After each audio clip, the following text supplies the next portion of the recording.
Il y a de nombreuses peines que je décèle dans les yeux de ceux que j'aime, des peines silencieuses, celles où les mots feraient peut-être trop de mal à être prononcés, celles où le miroir devient un ennemi car il nous mettrait face à tout ce qu'on veut taire.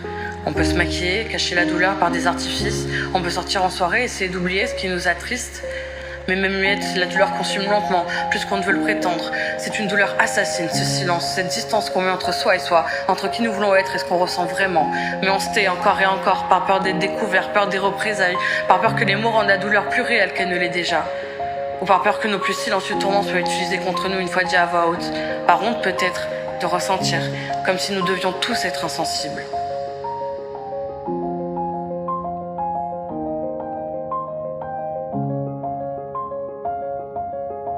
Esprit dissocié, la psy m'a dit « je ne ressens plus ce que je ressens ». C'est une drôle de phrase, pas vrai? Comment comprendre quelque chose qu'on n'a jamais réellement ressenti de toute façon? Et comment ne pas survivre au lieu de vivre quand chaque émotion paraît si lointaine? Oui, je dissocie, presque tout le temps. En fait, c'est pas comme si je me rendais vraiment compte. Et merde, je suis comme eux en fait. Comment parler de nos failles les plus profondes quand tous nos démons sont tapis dans l'ombre? Quand on n'accepte même pas d'admettre ce qui nous tue ou quand on a peur d'être heureux? Par peur de la rechute, sûrement par habitude. Et puis tu sais, je n'en peux plus. J'aimerais tout ressentir. Mais quand la tristesse commence à apparaître, c'est si vite qu'elle m'envahit. Je voudrais être connectée à tout ce qui m'entourait vraiment cette fois, pas à ce putain d'écran que je ne lâche pas. Alors dans quelques semaines, je verrai ma psy, je lui dirai depuis quand je n'ai rien ressenti.